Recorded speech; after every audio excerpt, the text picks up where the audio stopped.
Well, just 2 days ago, French President Emmanuel Macron gave an interview in which he said that Europe should not get involved in a conflict between the United States and China if tensions over Taiwan increase. It was part of a longer interview, which he used to call for more European sovereignty. Well, today, Macron outlined his vision for Europe and what that sovereignty should stand on.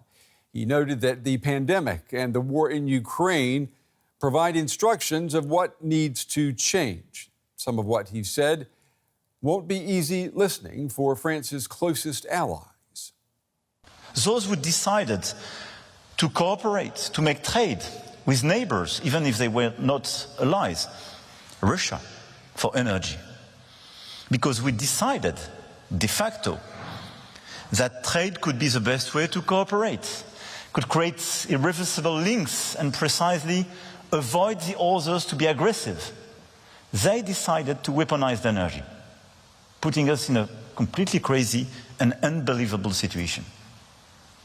Pandemic and war just pushed us in a situation to discover that we have to reduce our dependencies if you want to preserve the European identity. Otherwise, we will progressively be dependent on everything. Students in The Hague eagerly awaited the French president's key address.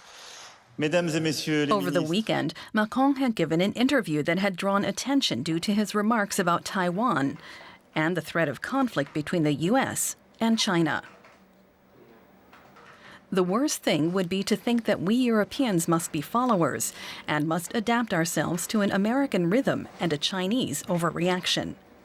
This raised the question whether his views were in line with the EU's position. His later speech seemed more cautious in spite of its grand flourishes. This is why European sovereignty is not just a concept or a fantasy, but it's absolutely, in a dangerous world, a necessity. Over Easter, Beijing's military exercises in waters off Taiwan demonstrated just how dangerous the global situation is. But other Europeans draw different conclusions to Macron.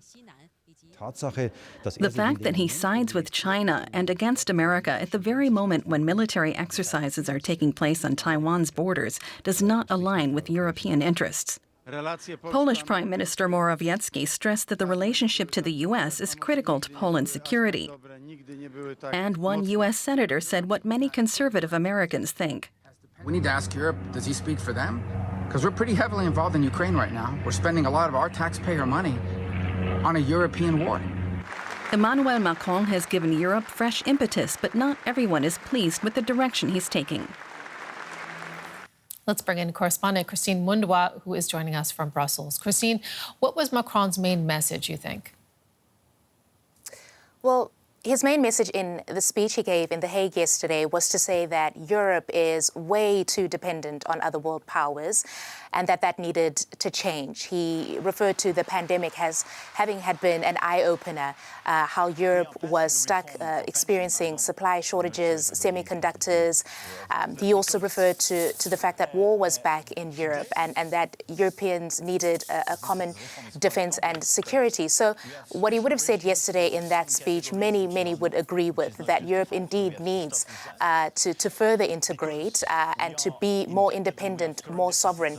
And he said it was important so that Europe could be a rule maker rather than just a rule taker in a changing world. So that was his main message yesterday. And of course, it wasn't just those students in The Hague listening out in that speech yesterday to see if he would make further remarks about what he had said on Taiwan. It was the press too.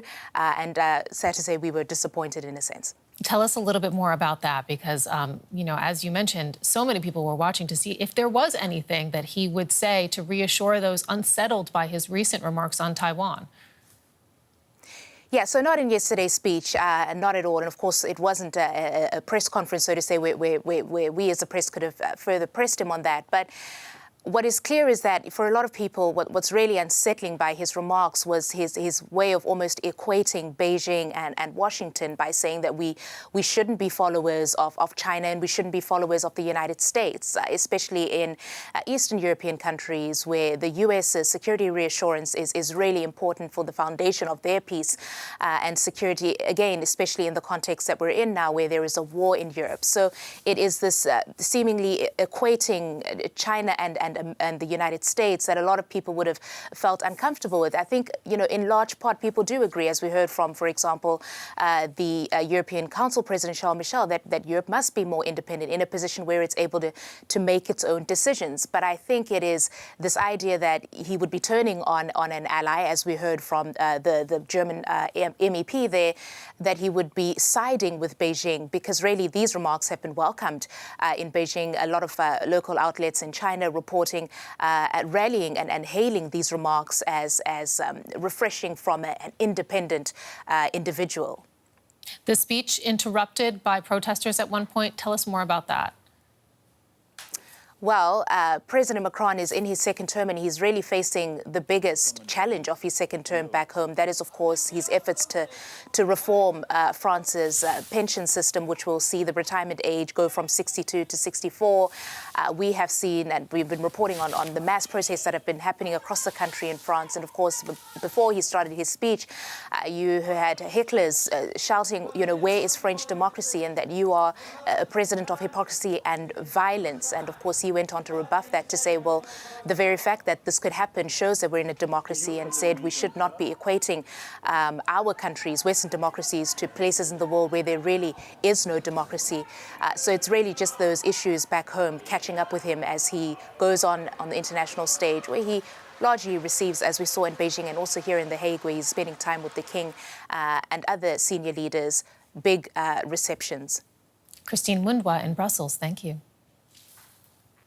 All right, I want to bring in Jakob Ross now. He is the Alfred Oppenheim Center for the Future of Europe. With that center, that is an organization looking at how the European Union can become more strategic in its decisions and actions, and what this would require from Germany. He joins me tonight from Paris. It's good to have you with us. When we hear the French president there talking about those who bought Russian energy being the ones who weaponized energy, I'm wondering, how is that going to go down here in Berlin?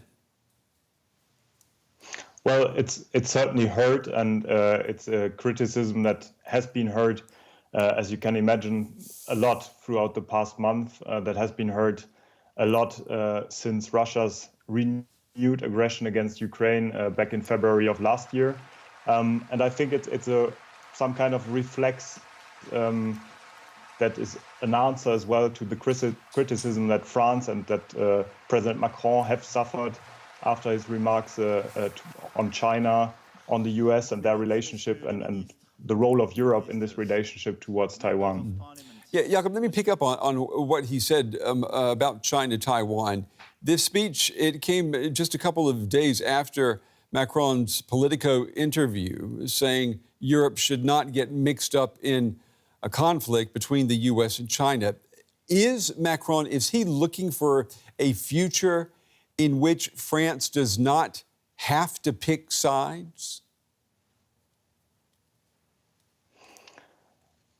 That's a good question. I don't think that, and that was a very common interpretation of his remarks in the Politico and Les Echos interview, that France was somehow putting China and the US on par, that these relationships should be equal for France and the European Union. I don't think that's what President Macron meant. But yes, I think that he wanted to underline that the French position and the position of the European Union vis-à-vis China and the US was a position of strength, of independence in this mounting conflict between these two blocs or superpowers, blocs as the French and Macron call it, and that the European Union should be careful not to be dragged into a conflict. It has no particular stakes in. That's what he said, and that's what spurred massive criticism, including in Berlin and in Germany. I'm wondering if we give too much weight to the words of Macron. Do you think we, the media, or all of us in general, are we guilty of treating Macron as if he were the president of the European Union? No, I don't think so. I think that, and this came out in the previous interview, that Macron is one of the most senior leaders within the European Union now. Now that Angela Merkel, Germany's past chancellor, is gone, he's one of the leading voices in Europe, and he has a very disruptive style in his political communication. he made proof of that in the past. It has been a hard thing for allies to cope with in the past. Let's remember 2019 when he called NATO brain dead. So I think it's part of his style of communication, of politics, that he wants to push this debate forward by choosing very stark words and very, a very aggressive discourse, if you will. Yeah, I mean, he's definitely provoked with his prose, if you will. We have to remind ourselves, I think, as well, that Germany is deeply tied to transatlanticism. Poland's prime minister calls the alliance with the United States an absolute foundation of European security. Is there anything then in Macron's vision that would appeal to Germany and to Poland?